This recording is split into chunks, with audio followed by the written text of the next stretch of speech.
So we're going with the popular Mini 6 controller here. What we're going to do is we're going to mount it right here. It's going to end up kind of falling right about there in front of the AC vent just a little bit, but it is swivelable. You can move it.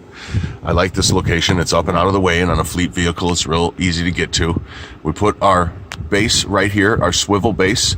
We used a wood screw, something similar to this. Just get yourself a nice, thick, coarse wood screw, and you can get into that plastic. Hand drill it because it'll strip out easy. That way you get a nice secure fit. And if you want to put a little bit of RTV underneath the pads, kind of glue it in place, that helps a lot. You can see right here where we dropped our 3/4 inch grommet there. That's going to allow our wiring to come down. We're going to make the majority of our connections in this great big hollow spot right here. And the one note I wanted to make, when you go to pull this thing out of here, it's going to fight you like the dickens. And I want to show you where it's fighting you. On the side here, see these two embosses right here? They actually click into this right here.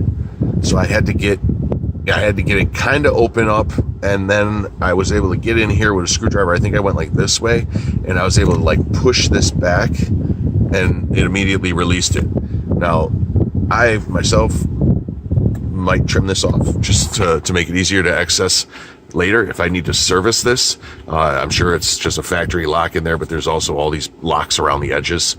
Once this snaps in, it's not going anywhere.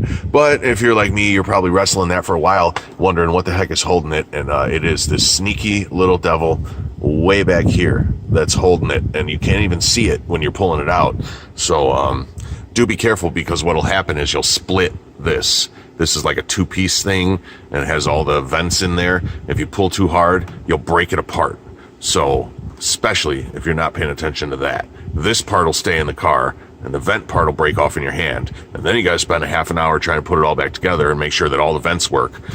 And when you do that, make absolutely sure too that the bottom vent works. Because that bottom vent right there, see it right there? That's the tricky one. Okay, so that's a hard one to get back on. So that's the detail on this and how we're going to get the Mini 6 right there. Of course, there's a great big firewall hole underneath here. You can see right there. We're going to go right through there into the engine bay. We're going to cut a nice hole in the rubber grommet here. We're going to seal it up. So firewall access is pretty easy on these. So hopefully that covers everything you need to know about the switch mounting here. Thank you for watching.